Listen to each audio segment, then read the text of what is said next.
Good morning students. आज का हमारा टॉपिक है सबसे पहले आदर्श गैस के विभिन्न प्रक्रमों में एंट्रोपी चेंज। उसके बाद में हमारा टॉपिक है आदर्श गैसों के मिश्रण के लिए एंट्रोपी चेंज। तो सबसे पहले हम लेते हैं आदर्श गैस के विभिन्न जो प्रोसेस है उनमें एंट्रोपी में चेंज क्या होता है। ठीक है, तो जैसा कि हम पहले डिस्कस कर चुके हैं कि जो इक्वेशन 102 और 105 आई थी, जिनमें हमने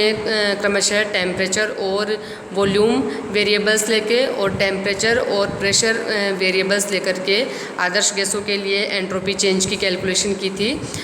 तो हम विभिन्न प्रोसेस जैसे समतापी प्रक्रम, समदाबी प्रक्रम और सम आयतनिक प्रक्रमों के लिए एंट्रोपी चेंज की कैलकुलेशन कर सकते हैं। तो सबसे पहले हम देखते हैं समतापी प्रक्रम। तो जैसा कि हम जानते हैं कि समतापी प्रक्रम यानी कि आइसोथर्मल प्रोसेस में टेम्परेचर क्या रहता है, कांस्टेंट, यानी कि हम बोलेंगे T1 बराबर क्या है T2। ठीक है, यदि डेल्टा S1 जो है वो स्थिर ताप पर एंट्रोपी चेंज हो तो समीकरण 93 और 105 क्या हो जाएगी, डेल्टा ST बराबर NR ln V2/V1, क्योंकि T1 बराबर T2 होने के कारण जो है आपके पहले वाला पद 0 हो गया। ठीक है, यानी कि हम बोलेंगे डेल्टा ST बराबर क्या हो गया 2.303 NR log V2/V1। ठीक है,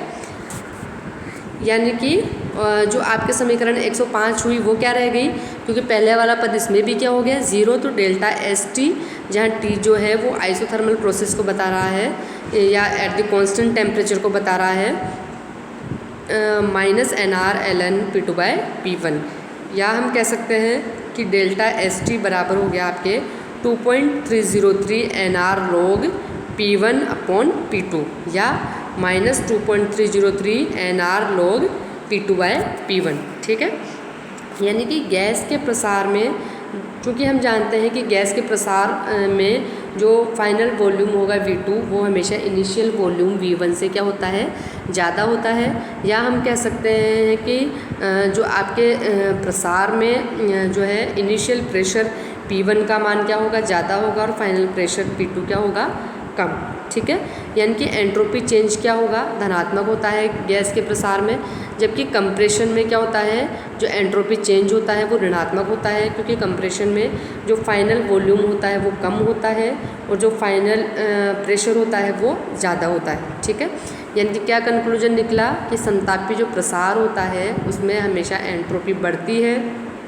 ठीक है, जबकि समतापी संपीड़न में एंट्रोपी घटती है। यानी कि समतापी प्रसार एक नेचुरल प्रोसेस है, स्पॉन्टेनियस प्रोसेस है, जबकि आइसोथर्मल कंप्रेशन में एंट्रोपी घटती है, यानी कि ये प्रोसेस नेचुरल नहीं है। इसके लिए आपको बाहर से सिस्टम को कुछ ना कुछ एनर्जी देनी पड़ेगी। ठीक है, अब है आपके सेकंड प्रोसेस समदाबी प्रोसेस या आइसोबारिक प्रोसेस। समदाबी प्रक्रम में दाब क्या रहता है, स्थिर, यानी कि हम कहेंगे P1 बराबर क्या हो गया P2, यानी कि डेल्टा SP जो है वो स्थिर दाब पर एंट्रोपी चेंज है। तो आपके समीकरण जो 105 है उसमें जो दूसरा पद है प्रेशर वाला वो क्या हो जाएगा 0, क्योंकि P1 बराबर क्या है P2। तो एंट्रोपी जो है वो स्थिर दाब पर क्या रह जाएगी, डेल्टा SP बराबर NCP ln T2/T1, या हम बोलेंगे डेल्टा SP बराबर 2.303 NCP log T2/T1। ठीक है, तो यानी कि इस इक्वेशन से क्या पता चला कि स्थिर दाब पर ताप बढ़ाने से आदर्श गैस की एंट्रोपी क्या होती है, बढ़ती है। ठीक है, अब है आपके तीसरा प्रोसेस आइसोकोरिक प्रोसेस यानी कि सम आयतनिक प्रोसेस। पहला है आइसोथर्मल, फिर आइसोबारिक, अब है आइसोकोरिक प्रोसेस। यानी कि आइसोकोरिक प्रोसेस में जो आपके वॉल्यूम है वो क्या रहता है, कांस्टेंट, यानी कि V1 बराबर V2। ठीक है, तो जो है स्थिर आयतन पर एंट्रोपी परिवर्तन वाली जो इक्वेशन है वो क्या हो जाएगी, डेल्टा SV बराबर NCV ln T2/T1, या हम बोलेंगे डेल्टा SV बराबर 2.303 NCV log T2/T1। ठीक है, अब है आपके जो दूसरा टॉपिक है कि आदर्श गैसों के मिश्रण की एंट्रोपी। ठीक है, तो जैसा कि हम पहले भी बोल चुके हैं, बता चुके हैं कि एक मोल आदर्श गैस के लिए एंट्रोपी चेंज की इक्वेशन क्या है, DS बराबर CV dt/T plus R dV/V V। अब यहाँ पर हम CV का मान कांस्टेंट मानते हैं T1 से लेकर T2 टेम्परेचर की रेंज में, और समाकलन करेंगे तो S बराबर क्या हो जाएगा, CV/LNT plus R/LNV plus S0, जहाँ पर S0 क्या है, इंटीग्रेशन कांस्टेंट। अब जैसा कि हम जानते हैं कि मेयर्स इक्वेशन क्या होती है, CP माइनस CV बराबर R, यानी कि CV बराबर क्या हो जाएगा, CP माइनस R। और आदर्श गैस समीकरण के अनुसार एक मोल आदर्श गैस के लिए समीकरण होती है PV बराबर RT, तो V बराबर क्या निकल के आ जाएगा, RT/P। ठीक है, तो V की जगह रखेंगे हम RT/P और CV की जगह हम रखेंगे CP माइनस R। तो आपके एंट्रोपी S क्या निकल के आएगा, एंट्रोपी S इक्वल टू हो जाएगा CP ln T minus R ln P plus R ln R plus S0। ठीक है, जहाँ पर R ln R plus S0 जो है वो एक कांस्टेंट राशि है जिसे हम S0 डैश के द्वारा दर्शाते हैं, यानी कि S बराबर क्या हो गया, CP ln T minus R ln P plus S0 dash. ठीक है, यानी कि हम बोलेंगे कि यदि सिस्टम जो है आदर्श गैसों का मिश्रण है तो मिश्रण की जो एंट्रोपी है वो प्रत्येक गैस की जो एंट्रोपी के योग के बराबर होगी। ठीक है, यानी कि अगर आपके आदर्श गैस का जो मिश्रण का सिस्टम बना हुआ है, यदि उसमें आदर्श गैसों के N1 N2 N3 and so on मोल है और उन सभी के जो प्रेशर है, आंशिक दाब है, पार्शियल प्रेशर है, वो क्या है, P1 P2 P3 and so on है, तो मिश्रण की जो एंट्रोपी है वो हम कैसे लिखेंगे, S बराबर N1 ब्रैकेट में CP ln T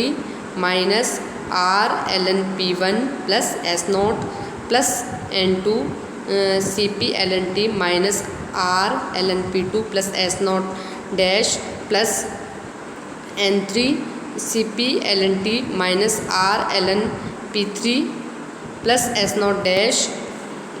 plus N4 CP ln T minus R ln P4 plus S0 dash, ऐसे लिखते चले जाएंगे, जहाँ पर S0 डैश जो है वो एक कांस्टेंट है जो कि R ln R plus S0 का योग है। ठीक है, यानी कि हम बोलेंगे कि जो आदर्श गैस के मिश्रण की एंट्रोपी है S, वो क्या हो जाएगी, समेशन ऑफ N ब्रैकेट में CP ln T minus R ln P plus S0 dash है, जहाँ पर कैपिटल P जो है वो आदर्श गैस के मिश्रण का कुल दाब है। ठीक है, जबकि small P1 small P2 small P3 ये क्या थे कि जो आदर्श गैस का जो मिश्रण है वो जिन जिन गैसों से मिलकर बना हुआ है उन सभी गैसों के पार्शियल प्रेशर है। ठीक है, अब हम जानते हैं कि आंशिक दाब, पार्शियल प्रेशर क्या होता है, मोल भिन्न गुणा कुल दाब। ठीक है, और मोल भिन्न क्या होता है, मोल भिन्न होता है, मोल फ्रैक्शन आपके होता है कि किसी भी पर्टिकुलर गैस के मोल divided by total mole of mixture. ठीक है, जैसे हम बात करें कि अगर कोई भी आदर्श गैसों का मिक्सचर दो गैस से मिलकर बना हुआ है जो नाइट्रोजन और ऑक्सीजन है, जिसमें नाइट्रोजन के 3 और ऑक्सीजन के 5 मोल है, तो हम बोलेंगे कि नाइट्रोजन का मोल फ्रैक्शन क्या है, तो नाइट्रोजन का मोल फ्रैक्शन हो जाएगा नाइट्रोजन के मोल 3 बटा टोटल मोल जो कि है ऑक्सीजन और नाइट्रोजन का टोटल मोल है 3 प्लस 5 यानी कि 8, यानी कि 3 बटा 8 आपके यहाँ पर नाइट्रोजन का मोल फ्रैक्शन हो गया और ऑक्सीजन का मोल फ्रैक्शन आपके 5 बटा 8 हो जाएगा। ठीक है, यानी कि X जो है वो गैस की मोल भिन्न है और कैपिटल P जो है वो कुल प्रेशर है। ठीक है, तो अब जो है आपके समीकरण 113 में हम ये मान क्या करेंगे, रिप्लेस करेंगे, तो S बराबर क्या हो जाएगा, summation of N CP ln T minus R ln P minus R ln X plus S0 dash, यानी कि जो टोटल प्रेशर है वहाँ पे हमने पार्शियल प्रेशर वाली जो टर्म है उसको रिप्लेस किया, तो यहाँ पर आपके आ गया पार्शियल प्रेशर बराबर क्या हो गया आपके X गुणा P, यानी कि मोल भिन्न गुणा कुल दाब। ठीक है, यानी कि पार्शियल प्रेशर वाली जगह हमने रख दिया mole fraction multiply by total pressure. ठीक है,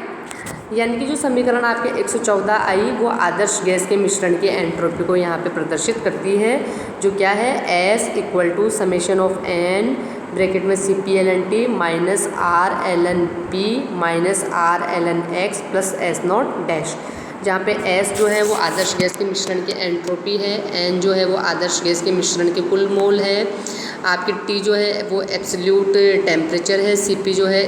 एट द कांस्टेंट प्रेशर पे हीट कैपेसिटी है, और R जो है वो आपके यूनिवर्सल गैस कांस्टेंट है, P जो है total pressure of mixture of gases,